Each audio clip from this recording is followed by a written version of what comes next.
from the heart of Dubai, where tomorrow is being built today, to the world. Welcome to the CTO Show with Mehmet. Here, we redefine technology and reimagine possibilities.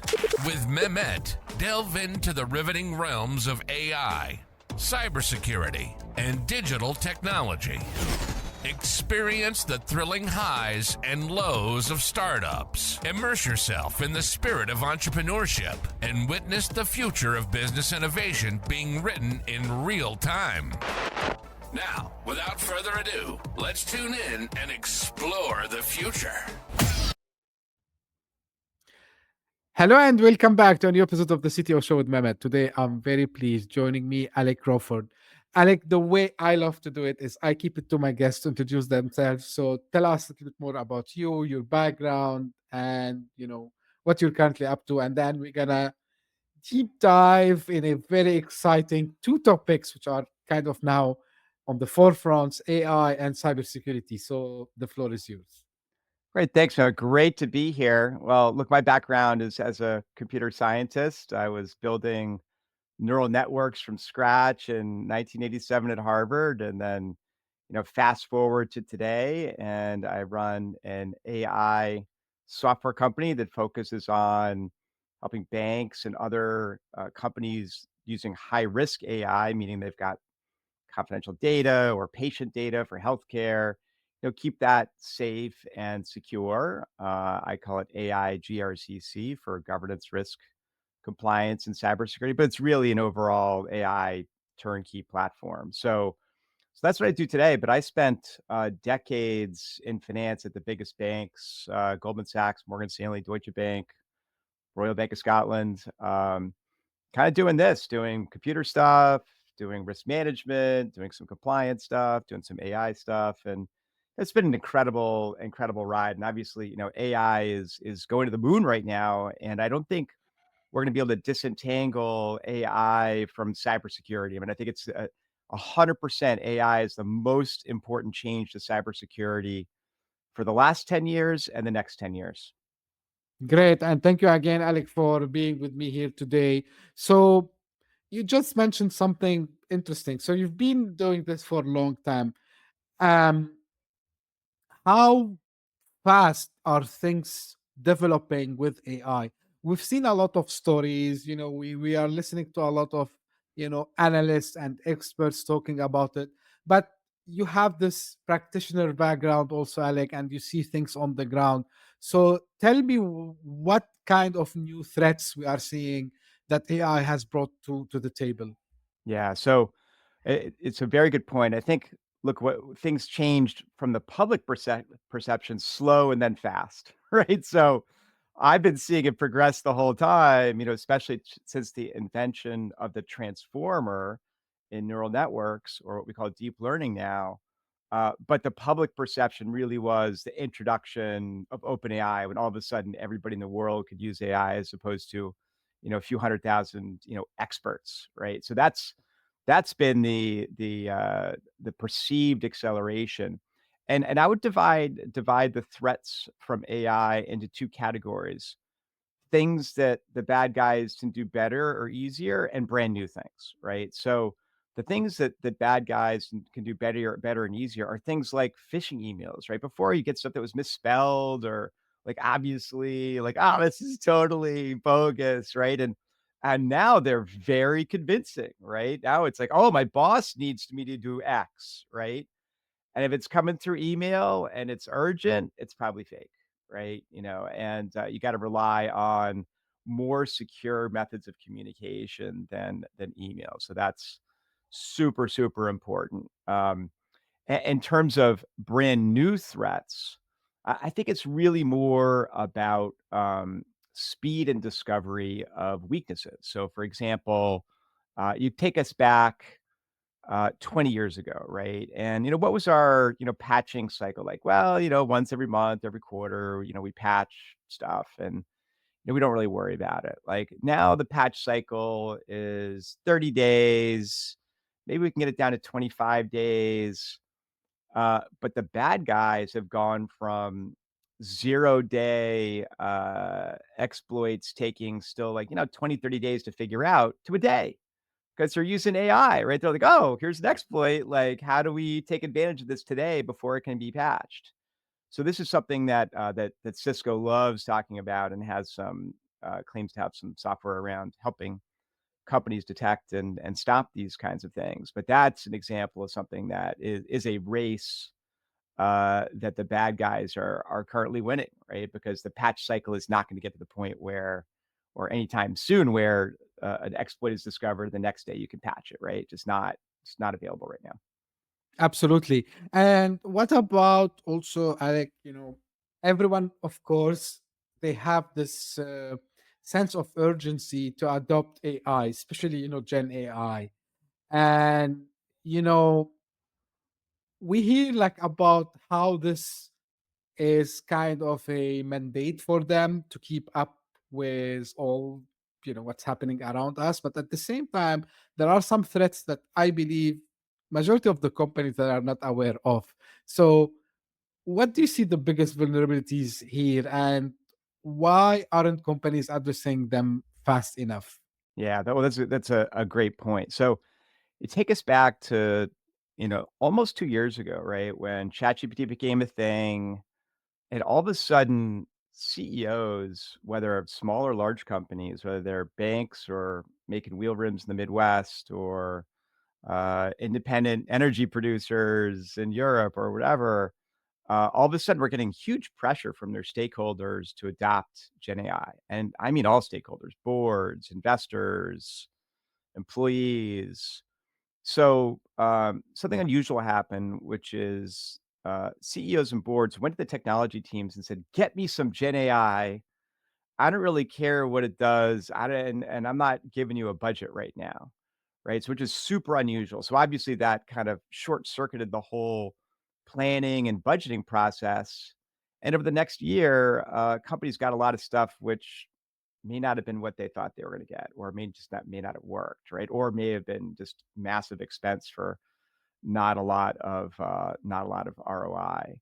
And if you think about the different risks that bringing on a Gen AI generates, there's kind of risks now, risks in the near future, and risks in the further in the future, right? So risks now are things like data exfiltration and compliance issues and governance issues, which is a classic, right? We saw a big retail company adopt Gen AI last year, and within one day, someone had gone into Copilot and said, "Hey, how much money does my boss make?" And found that out. Not only found that out, but found out how much money like every senior manager made, right? Like, whoops, huge data governance issue. So that's what's happening now. And people have to be super careful about, AI governance and, who gets to do what with AI and AI policies and things like that. And then in the near future will be, compliance fines and things like that. Look, the rules are just proliferating. The EU AI Act is basically aimed at consumer safety, but you've also got GDPR, which protects consumer data. Like if you screw that up with AI, you're going to have millions of dollars of fines, right? Amazon paid almost a billion euros in fines a couple of years ago for GDPR violations, as an example.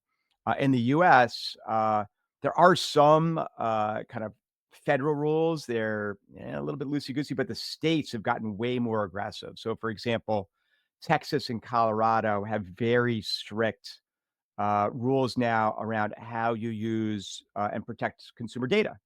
So, for example, if you're a bank granting a loan, all kinds of rules around that. And they don't really care what the feds say. If you even have one customer in Colorado or Texas, like you have to abide by these rules as a bank. And I've talked to a lot of institutions that have no idea these rules are even in force, right? So it's crazy. It's like they're already breaking rules that they don't know exist, right? So this is going to be a big, big problem.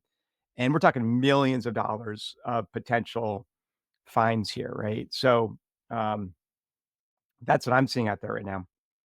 I like, it's kind I don't like to say this, but if I want to play the devil advocate, right? So now for the traditional side of technology, I'm saying traditional because it's been with us for a long time. So let me take, for example, finance. So we have like PCI DSS, and we have like some other frameworks. Let's say HIPAA in the US for the healthcare, right? Now, AI needs governance, but at the same time, things are moving so fast. So someone might say, hey, we can't wait until we have these frameworks set up, so then I can go and implement. So for me, as maybe the CIO or maybe the CISO, the CISO in the organization, how we can make sure that also we are not slowing down because we are always scared that we should not implement these new technologies. Now I understand that now there are like some new companies that are addressing specifically these use cases you just mentioned. But again, and you've been like in the industry for long enough, and myself also as well. So how we can do this balance of adopting the technology while not Yeah. breaking the rules? Yeah. I think it's pretty straightforward, right? If you're doing private, secure AI on your own private cloud with your own data, and you're not using, APIs to go out there and do things, because you can't look, you can deploy OpenAI to Azure for Azure OpenAI. You can deploy obviously the open source models, Llama, Mistral. You can use AWS Bedrock for tons and tons of models and keep everything inside your firewall. That is huge, right? Because that stuff's not leaking out there as long as it's inside your firewall. In fact, my company has a process where we can deploy our software, the models, connect them to our clients' data, and then pull the plug on the internet. And you can run it air gapped in the Pentagon if you want to. You want secure AI? That is secure AI, right? The most secure AI. But I think that there are other kind of common sense things that we can do as companies and businesses, such as implement the National Institute of Science and Technology AI risk management framework. Now, that's not super, super prescriptive, right? It basically says you got to set up your AI policy and you've got to manage it and you've got to know what people are doing and monitor what they're doing. It's very straightforward, and I think can be implemented by any company, whether it's 5 people or 500,000. Right. So that I think is a good strategy. But I think job one is that if your company is simply blocking AI, and a lot of companies are, just know that if you have more than 10 people working for you, someone's out there using, rogue AI, right? They're doing it on their phone. They're uploading stuff to they're emailing stuff back and forth, whether it's code or client data or earnings reports or whatever it is. It's just happening, right? And the fastest way to stop that is to provide a secure alternative for your own employees, right? Very straightforward. Right. Now, how much AI can help us in this specifically? We started to see the talk about agentic AI, right? And everything becoming agent. So can CISOs and CIOs and even maybe the board, you know, think about agents, AI agents to facilitate this journey and making everything in shape, in your opinion?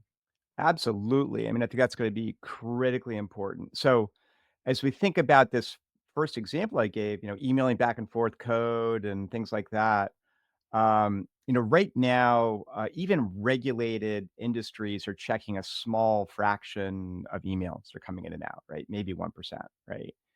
And as an example, one of the things that we've done for a client is set up a process and an agent which can look at each email and say, hey, does this look like it has compliance violations in it? Right. So revealing confidential information, things like that. Right. And it will score them as, green, yellow, red. And if it's red, it's going to a human to review. Like, ooh, this looks really bad. This is a problem.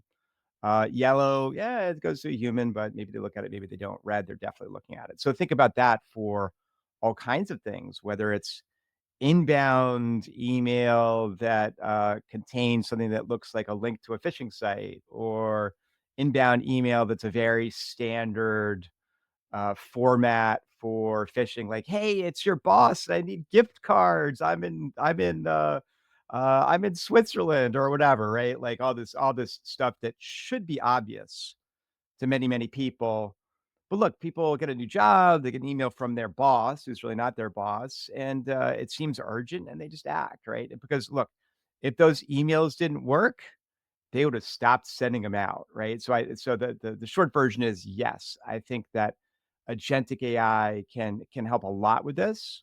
Um, that being said, it hasn't quite, caught up yet. And if you're a regulated institution like a bank, look, you've got to first things first, right? You've got to have AI governance, risk, compliance, and cybersecurity in place and make the regulators and your board happy before you can really do anything, right? And that's something that my company helps a lot with. But is hard. It's not just like, hey, let's get an OpenAI enterprise subscription. That doesn't work. It doesn't. It's not going to satisfy the regulators. Absolutely. Um, Now, one thing also about the AI and the power of AI. So we've seen a lot, and you just mentioned that these at least the phishing attacks, for example, still works because the email still works, right? And but we are seeing like now it's going to the next level because actually these attacks are, I mean, the threat actors are utilizing the AI also themselves.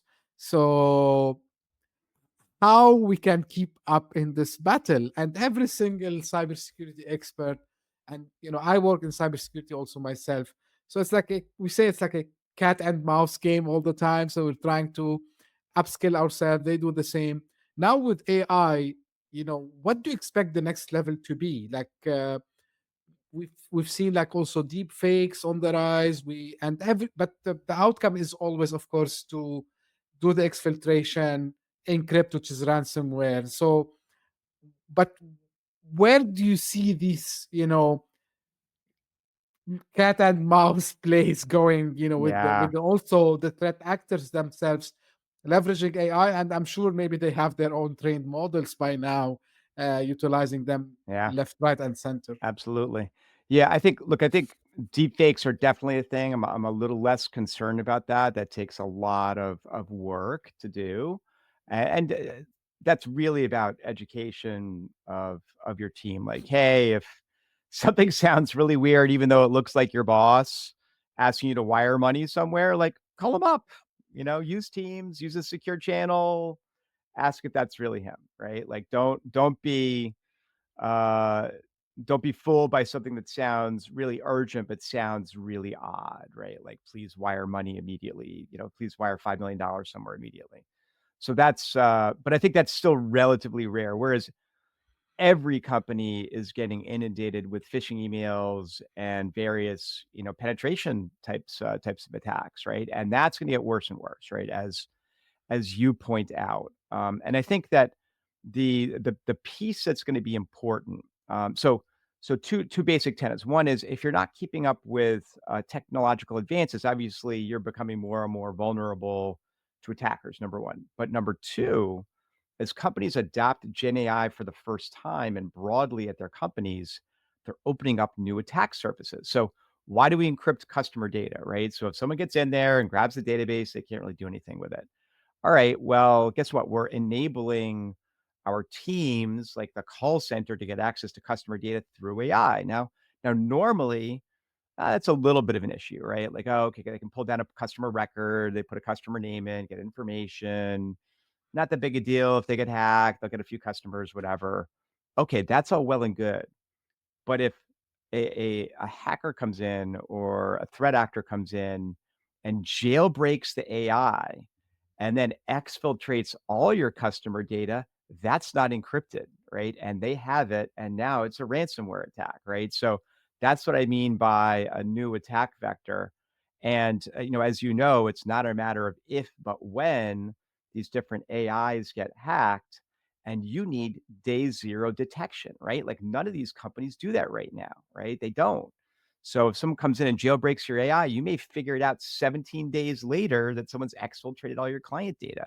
That's one of the things that we focus on is, hey, was there any kind of hacking attempt or weird behavior with AI in terms of whether it's data exfiltration or a Dan style attack or whatever, and also the ability for the cybersecurity team to dial what I'll call paranoia up or down based on, what the AI has or the agent has access to. Is it very secret data? Then make it very paranoid. Anything that even smells like an attack gets flagged to the cybersecurity team, right? Something that has access to things that are already public, whatever, like you want to detect an attack, but you're not as concerned if data leaks out. Great. Now, in terms of the current solutions that any organization, like companies, they have, do you think the vendors are doing good job in uplifting, the current things? Especially, I know, and I've talked last year and the year before to a lot of, leaders in cybersecurity, like CISOs and CIOs and risk managers and compliance managers. And the thing that they were telling me that we have a fatigue because all Yeah. the all the alerts. We have the fatigue because everyone comes and position the same thing to us. So now with AI coming, so we have an AI powered system for you. So are we doing now the thing the right way, uplifting the infrastructure that we have, the network that we have, or do you still think there's work to do?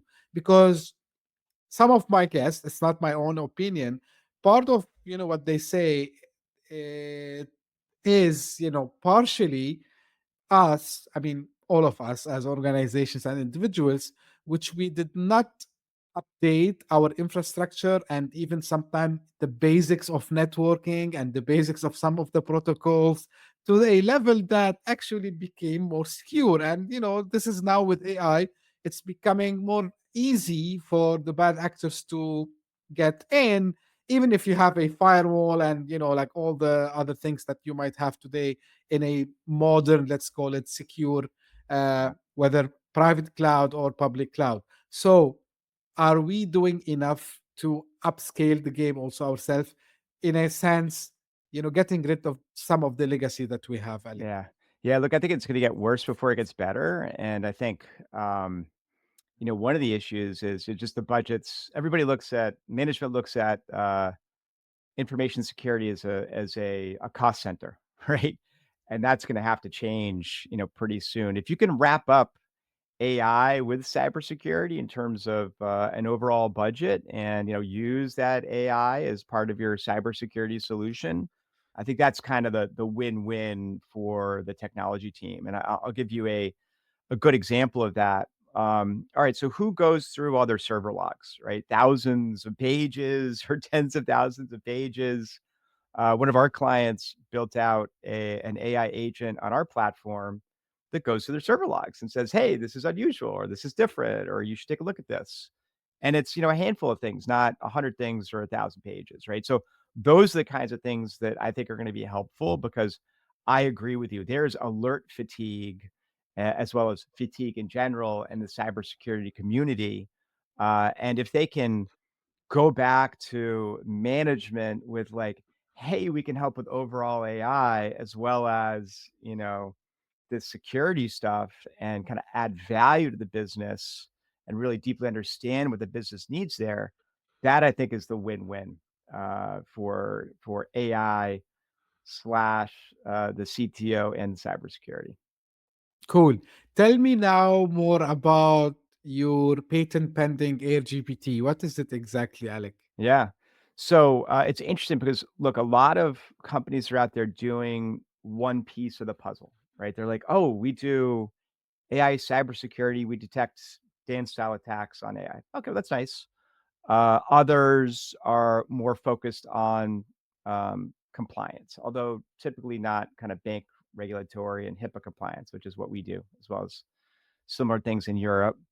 And then also there's the stuff that we've been doing in the internet for decades, right? Like blocking not safe for work topics and websites and things like that. Like you got to do that in a corporate environment too, right? You don't want people playing games with AI, right? Like what, and then there's the governance part, which I think is misunderstood and super important. So there's a couple of aspects of governance, right? One is uh, by policy, what are you going to allow people to do with AI, right? And you set up the use cases and agents and connections to data for that.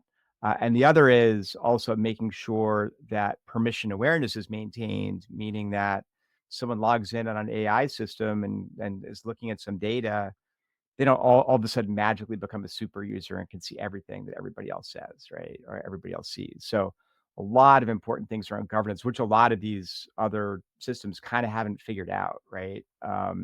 So I call that AI GRCC, or governance, risk, compliance, cybersecurity. So combine that with an entire platform for generating no code AI agents. And that's the holy grail for kind of banks and healthcare right now. And that's what we're doing. I think we invented the category. I haven't seen anyone else with a complete solution there. Mostly it's just a piece here, a piece there. And if you're a bank, would you rather hire one company and have turnkey AI in a day, or go hire 7 different companies and pray that they all work together? Right? Pretty straightforward, right? You want the first one.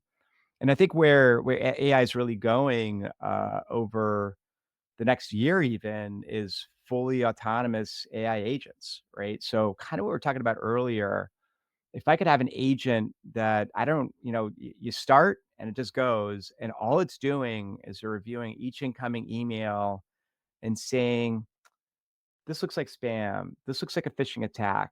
The website attached to here is clearly an attack. Okay, this is the language of a dance style attack, right? And just kind of categorizing and blocking those things before they even get to a human. Like even something like that, as simple as that, as an autonomous agent, would be hugely valuable for most organizations. And I've noticed that even today, the basic tools, even that are filtering my email into the 3 buckets, like you should read this, other, and spam, are terrible. They're just terrible, right? I've got, important stuff at my spam email and total junk in my regular email. It's pathetic, right? So that's just going to have to get better, right? And Yeah. it's got to learn, right?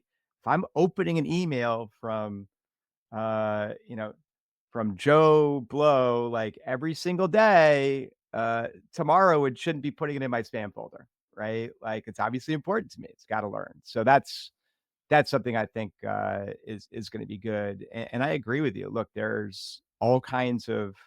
It's not just about uh, email and attacks on AI. It's in general about how even someone with no coding skills can now run out there and use AI to build uh, software to attack different attack vectors, right? Or you could take someone with no experience, they could figure out how to do a DDoS attack in a week, right? So that is a problem, right? And that's a problem that's going to be very, very hard to fix, because even if we go and kind of bulletproof a whole bunch of these models and say, oh, okay, like, all right, we're not going to allow it to write code for this.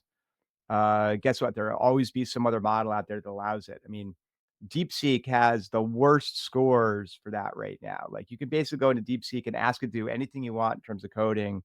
It's just not going to say no, right? And it's out there as an open source model. It's kind of, the genie's out of the bottle. Oh, this is always the term that I use. The genie is out of the bottle, indeed. And this is why, if you remember, Alec, like a couple of months after OpenAI released their ChatGPT, there was a call from some, executives in the tech space saying we need to slow down.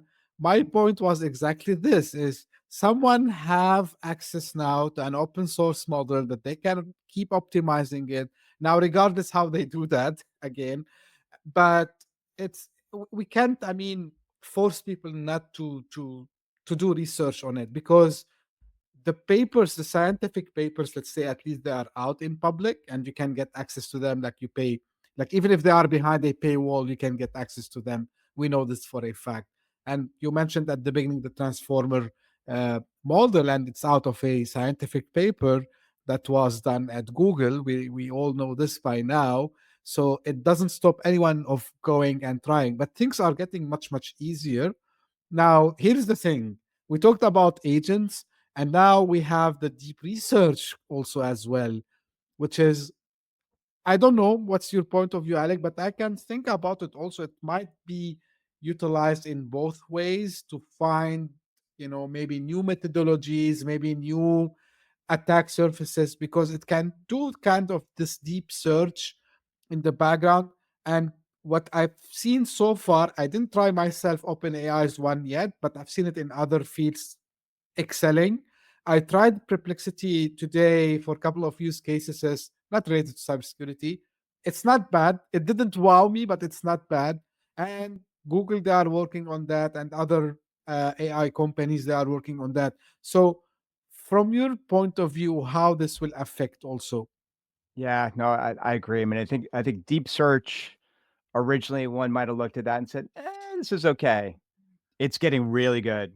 And we talked a little bit about the speed of development.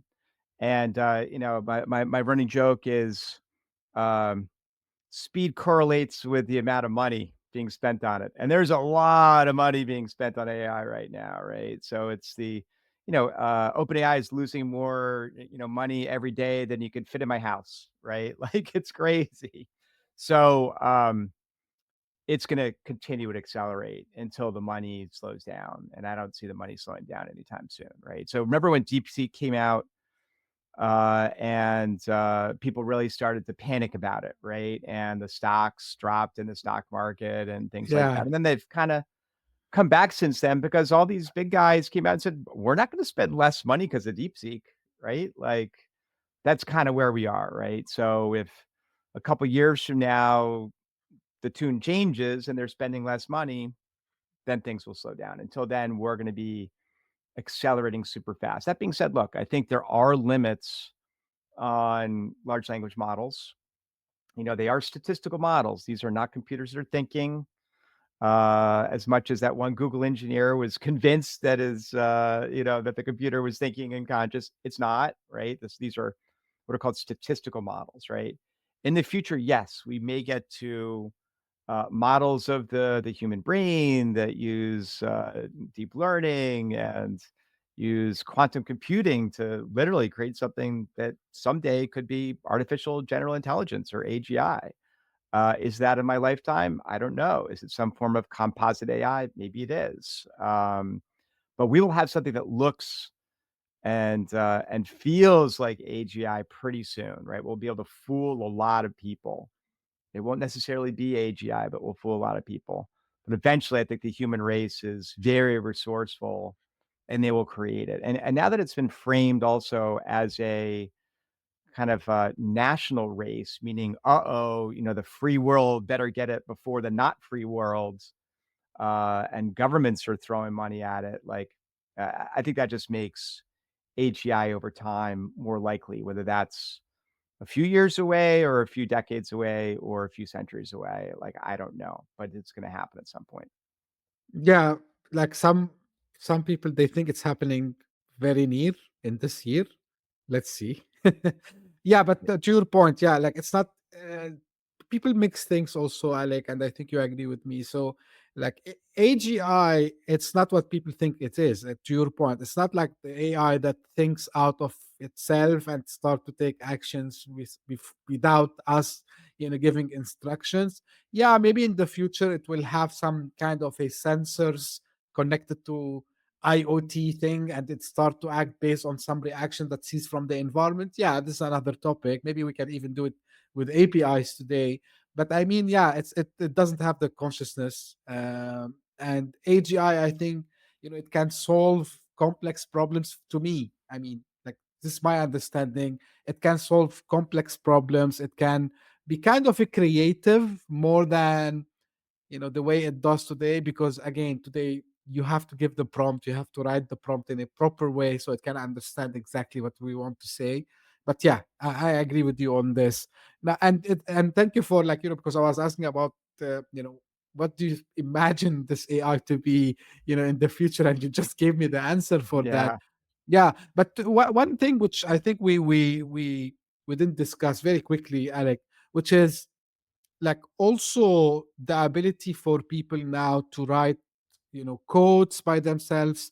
Mhm. And we've seen the Replit and the Lovable and Cursor and all these tools that now allows anyone to write code. And the first thing that came to my mind, like back in the days, even if I want to be a newbie hacker, So I needed to go to some, kits and download them and understand. So now maybe AI can help me in this, because I can now say, hey, I want a landing page that is exactly the same one as FedEx, for example, right? Yeah. And I want you to design for me a form that I put, my credentials maybe even in it. So do you think, like, also hackers' lives are coming easier today? Yeah. Look, all developers' lives are easier, right? Like, so I'm a developer, but I didn't know Python, right? I know C# and C++ and, 8 other languages. And I'm like, oh, but I want to prototype my software in Python. So I learned Python. And if I had a question, I just asked ChatGPT, what's the question? I use GitHub Copilot. I mean, I think that probably doubled the pace of development just for me by myself, like as I was starting this company a few years ago. So obviously for hackers, it's going to help, right? For the bad guys. And I think in some ways, it may even help more because you've got people who don't know how to code at all of a sudden can do, bad things, right? As well as just make things look so much more realistic. Copy this website, copy this form, things like that. So, and it just becomes more and more difficult for victims to detect, like, hey, this looks a little fake or looks a little off, or this doesn't make sense. Yeah, unfortunately, it's just going to get worse from here. And I think, the solution may be partly Web 3.0, and, verification of when you get an email, it's secure, you know, it came from, all those kinds of things. Either we're going to do that or not, right? I mean, email is a terrible form of communication right now, right? It's honestly for most people, me included, I get 100 emails and 5 are things I need to read. Like the rest is just spam or garbage or junk or whatever, right? So that's got to change. I'll take you back to 1984 when I got my first email account at Harvard. I would get one email a month, and I was so excited. Oh, my friend at Carnegie Mellon just emailed me. This is incredible, right? It only takes seconds to get to me, and if I mailed him a letter, it would take like days, right? And now obviously email is the bane of people's existence, right? I got to go delete 100 things to see the 5 that I need to see. So I'm sure there will be solutions for that in the Hopefully. future. Yeah, and the other thing I'd observe is that good news, bad news, but if you're a small business relying on email outreach, for your business, this doesn't work that well anymore, right? Like maybe a couple people might open your email, right? Like that's it, right? People are sick of email at this point, and as it becomes less and less valuable or works less and less, hopefully people just stop using it and move over to more secure channels. This is exactly my point of view and my opinion. Of course, the people who still believe in it, yeah, you have personalize and do this. I said, yeah, but like you're teaching this literally to thousands of people, if not tens of thousands or hundreds of thousands. Every single one gonna go and try to customize it the way you teach people to do it. And again, like I can still see these emails. Don't get me wrong. Maybe sometimes, I want to open just because I'm bored, not because. Yeah. And yeah, I just laugh when I see. Just I received one today, so it's dear, and you can see the brackets, customer name or prospect name. Oh, good luck! You still don't know how to do the mail merging the proper way, and to your point also, Alec, and this is, part of the legacy we were talking about. It's not only the email system, and we are, I think humans are chatty by nature. The other thing is we are still relying on the same protocols Yeah. that probably, in 1984, still you were using the same SMTP protocol to send the Yeah. email, and the Yep. right. So we're still relying on these protocols also as well, which is, I think they need some revamp. Anyway, maybe it's a discussion for another day. Yeah. As final call to action, Alec, what you can tell the audience and also where they can find more about you and get in touch. And by the way, also I wanted to mention about the podcast, Awesome. your Yeah. podcast. So look, if you wanna learn more about AI, private secure AI and compliance around AI and AI rules, you can go to our LinkedIn site. So it's Artificial Intelligence Risk Inc., or you can follow me on LinkedIn, Alec Crawford, Alec with a C. You can go to our website, aicforcorporaterisk.com. And then obviously I've got a Substack under my name called AI Risk Reward. That's called Stay Blog. So that's Sustainability, Technology, AI, and You. And then the podcast is called AI Risk Reward, and that's everywhere you can find podcasts. And on YouTube, we just became a top 1% podcast this year. We've got great guests, so hope you give it a listen every week on Tuesday, whether you need it or not. Great, that's great. So for the audience, you don't need to go and find all these links yourself. I will make the life easy. You will find them in the show notes if you're listening on your favorite podcasting platform, or if you're watching on YouTube, you will find them in the description. Alec, I really enjoyed the discussion with you today. It's very important, I think, for every business owner, everyone actually, to learn more about AI and the risks and the cybersecurity risks also around the technology, because AI is the mainstream today. So I'm not now differentiating AI from any other tech. It's something that we are using in our daily lives, even outside of work. So thank you for shedding the light on all these, risks and how we can somehow mitigate them, and shedding also the light on what's happening and what's waiting us. And this is how usually I end my podcast. This is for the audience. If you just discovered this podcast by luck, thank you for passing by. I hope you enjoyed. If you did so, please subscribe and share it with your friends and colleagues. I release 2 podcasts a week. Like Alec do it every Tuesday. I do it also every Tuesday and Thursday. So please keep tuning in. And if you are one of the people who keeps coming back again and again, thank you very much. Because of you, this year, 2025, for the first time ever, the podcast entered the top 200 charts in multiple countries at the same time. We used to do one country every now and then. So January and February numbers are out, and we're getting, top 200 multiple countries at the same time. So thank you for your support. And thank you also for making the CTO Show as one of the top 40 podcasts in the business and tech listened in Dubai. So thank you for making us. I think the rank, it's swinging between 14 and 15. So if I'm saying 14, you find 15. Don't get me wrong. So we are just in the between these two ranks. So thank you very much for all your support. And as I say always, thank you for tuning in. We'll meet again very soon. Thank you. Bye-bye. Hit that subscribe button, share the show with your tech-savvy friends and fellow entrepreneurs, and leave us a review on your favorite podcast app. Your support means the world to us.